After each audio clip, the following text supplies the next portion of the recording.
How do you assess Christine Quinn as Speaker of the City Council? I like Christine. I mean, she and I have been together in public life for a long time. For me, the term limit thing was a deal breaker, though, I must confess. You jumped from 2005 to today. We were supposed to have an election in between there that I had some eyes on. I think that is when the citizens vote, that creates a scaffolding, a foundation on which everything else that government does rests, good and bad. When citizens decide something in a referendum, that scaffolding exists. When you decide, to heck with it, I'm going to get rid of the voice of the people. I don't care what they think. I've got a better idea. I think it's so important that I continue to serve or the mayor continues to serve. To me, it undermines the very foundation of our government. So on that one issue is kind of like one that stuck in my craw more than others. But overall, I think the people running for mayor are decent people, and they're people with whom I've worked over the years. And I'm not going to get into the race because I out of animus towards them. It's going to be because I have a different vision. When you say deal breaker with Christine Quinn, what does that mean? I don't think I could vote for her.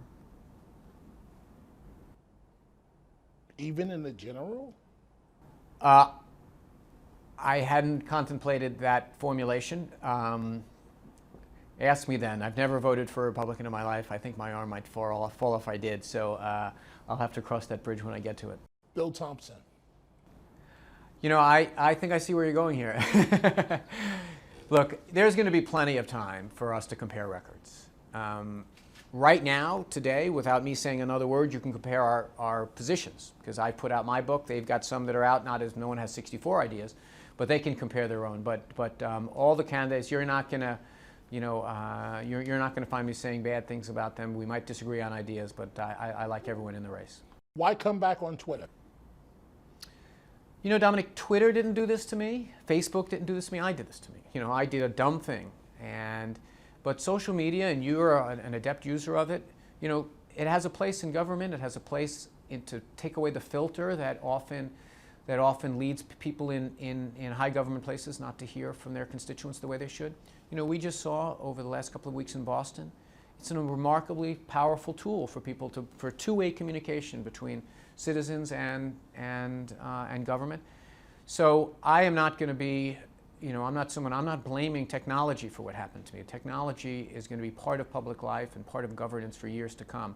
And frankly, it's also a way that people can respond directly on ideas to the city, on keys to the city, and they can be encouraging or discouraging or have their own ideas. We appreciate the fact that you gave us a lot of time to sit here and talk to you. And so I'm going to wrap this up because we're running out of time. I just need to ask you three quick questions. Sure. Has Bill Clinton told you you can be elected mayor? I'm not going to get into private conversations I've had with the president. How much has he advised you? I haven't. I'm not going to get into conversations I've had with him about that stuff. You said here tonight, in your own words, that you exercise bad judgment. Yeah. So why should the people of New York trust you as the mayor of this great city? It's a legitimate question. It's a fair one to ask by you and by the public. And I guess what I would say is that yes, this thing that I did in my personal life, it's reasonable for people to look at it. And I guess the question that I would want people to ask is, how do we judge him? What is the correct way to do it? And I think, and maybe this is something that has become more acute now that I'm in this situation, but I would like to be judged the way I think that everyone should be judged, by the fullness of what they are and the fullness of what they've done. I can't say that in my public life I never made a mistake. I never voted wrong on something. I can't say that every position that I took was one that everyone agreed with, but there's plenty that people can go to look at about me beyond what happened in that period of time that was splashed across the newspapers. And I would encourage them to do so. And if they don't want to look back, they want to look forward, go to keystothecity.org and look at some of the ideas I talk about. But if people want to continue talking about it, I would just say that they know basically what they need to know. I did it. I'm filled with regret about doing those things with more than one person. And my wife and I are moving forward, and she's forgiven me and given me a second chance.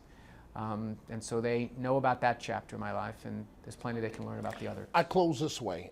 Is Bloomberg's legacy, and you've talked freely, you didn't demand questions in advance for this interview, as some people do, but is this scandal over? Might there be something else to come out that we don't know about yet? Some face-to-face meetings or anything like that?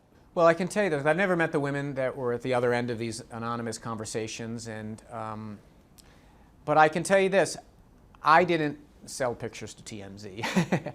I didn't go do interviews, and you know, I can't say that, you know, that, I mean, I should say that these women at the other end of these conversations, many of them had their lives turned upside down and made no choice to do so, but I'm not going to participate in that anymore. If reporters want to go try to find more, I can't say that they're not going to be able to find another picture or find another, you know, another person who may want to come out on their own, but I'm not going to contribute to that.